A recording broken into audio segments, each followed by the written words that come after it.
So, moving past that to 5B, this is a discussion of the Colleyville Pedestrian Transportation Program. Assistant City Manager Mark Wood will do this.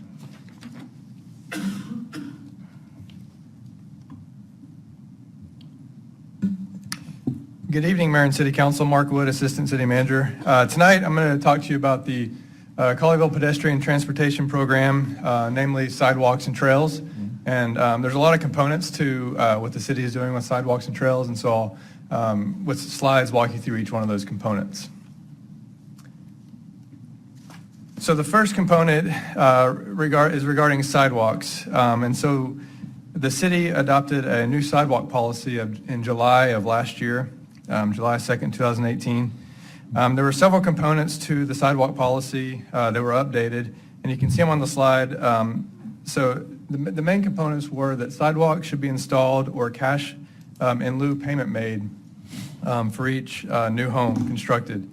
Now there is a waiver variance process I'll go into in a minute, but generally either sidewalks should be installed or cash in lieu should be paid for that value. And then that money goes into a fund which can be distributed across citywide to develop sidewalks where needed.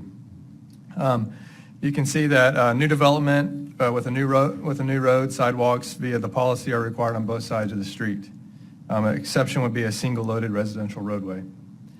New development adjacent to an existing road be required by the master thoroughfare plan or the sidewalk map, and I'll show you that map on the next slide.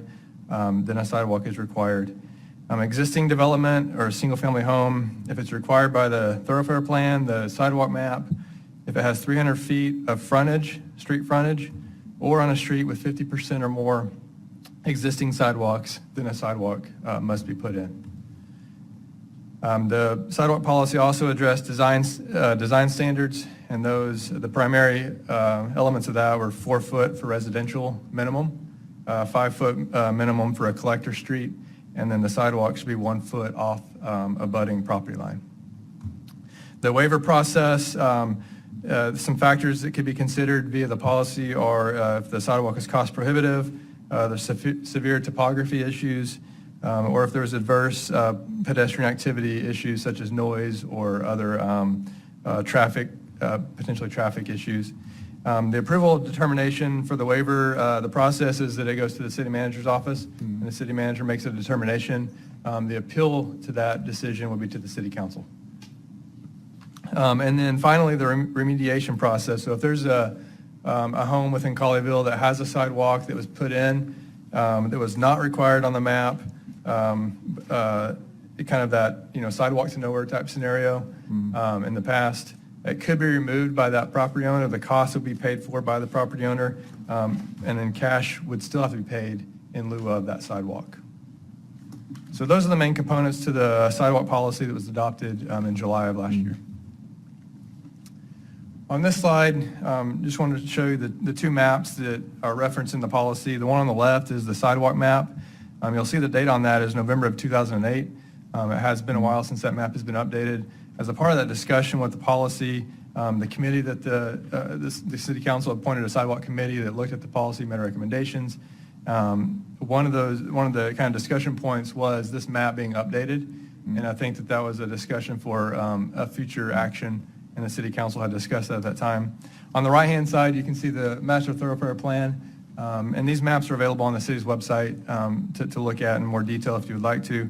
I know the screen is, the size isn't necessarily for viewing tonight, but what you see on there is the colored lines would be your non-local streets. So when we talk about the policy that a sidewalk is required, if it's a non-local street, those are the streets that are required on.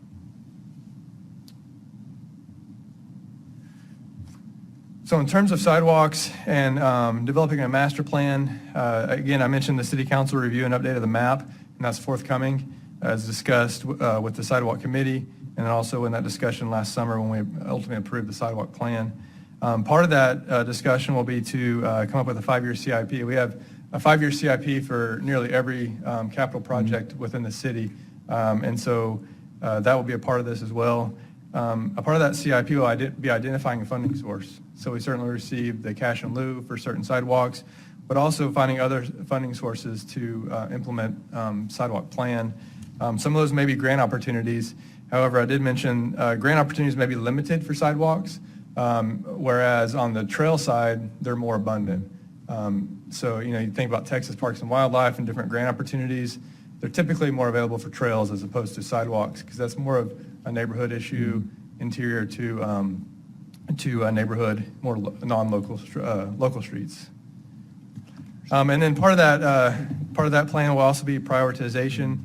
So we'll look at routes to school, connecting churches and schools and commercial areas and things like that. So that's kind of a lot of these items are in the works. And what I'll mention at this point, I'll also mention it again later, but with the policy updated in July, and I'm about to talk about the Parks Master Plan, which was approved in September of 2018, the mayor mentioned the budget season. So we're currently in the thick of that, or starting the thick of that. We had our staff budget kickoff meeting a couple weeks ago. The departments right now are formulating their departmental budgets, submitting it to the city manager's office for review and compilation, which ultimately leads to work sessions with the city council. As a part of that budget process, we review our 5-year CIP every year. So the sidewalk policy, the Parks Trail Master Plan, this is the first budget season that we've had with these two documents in place to look at prioritization and what the city council may want to fund and recommendations from the staff and things like that. So I mentioned the Parks Master Plan. As you know, we went through a very lengthy process with adopting a new Parks Master Plan. It was a very long process that involved a lot of public input. Certainly City Council, the Parks and Recreation Advisory Board, the staff spent a good year reviewing and updating this plan. And again, it culminated with approval in September of 2018. Part of that approval process was Implement Trail Plan was identified as a top citywide project. We have the whole plan on our website and then also a summary document that identifies and shows these kind of top priorities. And one of those top priorities was Implement Trail Plan. The Trail Plan provides a multi-year strategy to design and construct trails to improve connectivity across the city. And so we're identifying projects from this list from our, the consultant and the advisory board and the city council and the public on prioritizing what connection points should be made and when, and funding sources as well. So in terms of trails and sidewalks, pursuing grants is a top priority for the staff. It's a top priority for our public works group, our engineering group, and our parks and recreation staff. And all those staff members kind of have a piece of the pie with pursuing these funding opportunities. What I provided here is a list of trail grants that we have submitted for since February of this year. You can see Texas Parks and Wildlife, recreational trails, the Transportation Alternative Set-Aside Program just had a call for grants that we submitted that was due in March. And then we submitted these 6 trails for. And there's a couple that are coming up, one later this summer, and then another Texas Parks and Wildlife grant this fall. And so we're going to be submitting for those, and you can see it to be determined. So we're still identifying what projects we want to submit. Do we want to submit the same ones or different ones, and kind of allocate those grant applications in that manner. The next slide shows sidewalks, and again, sidewalk grants are more difficult, but what I wanted to do is just provide a slide that shows not only sidewalk grants, but also road grants that typically have a sidewalk component with them. And so what you see here is we've submitted for the Glade Road sidewalk or trail component of that project that we've estimated at about almost $1 million. The McDonwell and Westcote Roundabout, as well as the Cheeks-Barger and Bedford Road Roundabout, we've submitted both of those for grant funding, and both of those have sidewalk portions to the project, so it would connect to other existing sidewalks in those areas. I highlighted the Cheeks-Barger Road project, which is kind of that, the safety improvements, the Highway Safety Improvement Grant. That includes a sidewalk component on the north side, and so that connects with an existing sidewalk, and that project is fully funded. So those are kind of some of our efforts in terms of grants. When you combine this slide with this slide, the staff has applied for over $11 million worth of grants for trails and sidewalks just since last fall. So it is a top priority, and we are aggressively pursuing those opportunities. So that concludes my prepared Okay. slides and Very remarks. I'm good. happy to answer any questions you may have. Very good. So when I think about the sidewalks and this whole process and progression that you talked about, I remember in 2015, 2016, there was, you mentioned the sidewalks of nowhere. That was an issue in a particular campaign. And so the issue there was around policy. Policy hadn't been changed or updated in a while. It had some quirks in it, and so that's why this council picked up on that and put the sidewalk committee together to take a look at that policy particularly.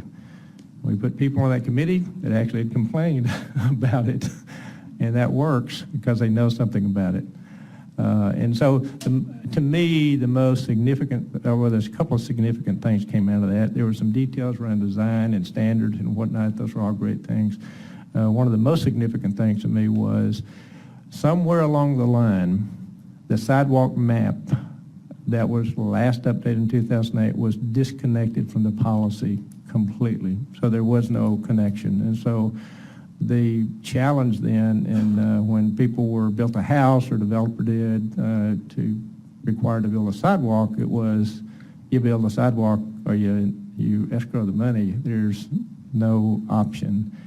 Didn't seem reasonable. And so what the change was in this policy that I think is quite significant is connected that map back to the policy. So when that comes up again, question is, should there be a sidewalk there? It reverts back to the map. The map answers that question. If the group, and it was a citizen committee that put that together those years, it's not there, the sidewalk not required. If it is, you got the option, like you said, build it or escrow it. The second change was that escrowed money goes into a fund for the whole city. Right. So when people escrow that money, that doesn't mean that dollar is going to be used to build that sidewalk in the future. It means it's going into the fund that supports building out the sidewalk infrastructure. And so I think you pointed it out, that was, we're entering the budget season, and that's just the sidewalk piece. The trails master plan is huge because that connectivity is critical that be done. And so this is the first year we have all that in place so that we can set about budgeting some sidewalk money or where do we want to put it. And I said it back then when we did that policy, I said we need to pull another citizen committee together and update that map. It's too old. Mm-hmm. I'm sure there will be some changes to it. So that will be the other next step in this that we'll do. And I'm a proponent of when we put that committee together, let's put people on there that have, that relate to that issue. So that's easy. We have great people. They're always wanting to be involved, and so they're very helpful. Any other thing that anybody else has a comment on or wanted to say or question? Yeah. Actually, Mark, can you go back to the slide that has the trails on it? Yeah, the slide that had the dollar figures on the trails. There we go. And did we have Bransford on this? Yes. Okay, just didn't see it. I know that I went and drove that. There we go. Thank you.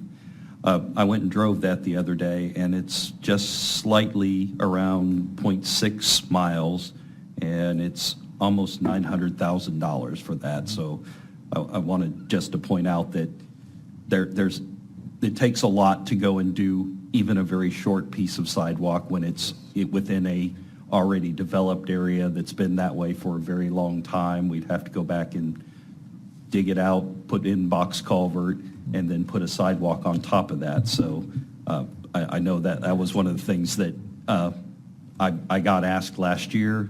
Very important to me, and I'm glad to see it on here. Do we know when we're going to hear about this grant or these grants? Sometimes they tend to take different times. I think that we'll have indication within a few months. They typically kind of give you indication early on, yes or no, and then they'll give you the final determination a little bit later than that. So I would expect within a few months we'll at least have early indication. Great. On the COGS, when you apply for the COG money, traditionally that is a program that's tied to federal funding. So there may be a hint that you're going to get, like when we got the money for Glade. But that money then is programmed through a series of events that take you sometimes, good example, we found out we got the money in September, October. It had to go through an approval process in December. It then finally got approved by the feds later in the spring. So you kind of get a hint you're going to get it, but you don't really, and then it's not even programmed for availability for the following fiscal year. So usually from the time you apply to the time you actually have use of the money, it's 18 months to 2 years. For the federal related funding, the local programs through Texas Parks and Wildlife may be on a slightly accelerated timeline. Right. Yep. But sidewalks, I'll just say this, sidewalks are interesting things, and the difference in trail, we talk about trails and we talk about sidewalks, so what's the difference? Sometimes that gets blurred, but sidewalks have been discussed in this city for many years.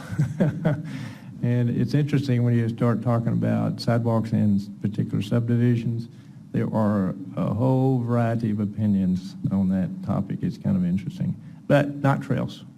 Everybody wants trails.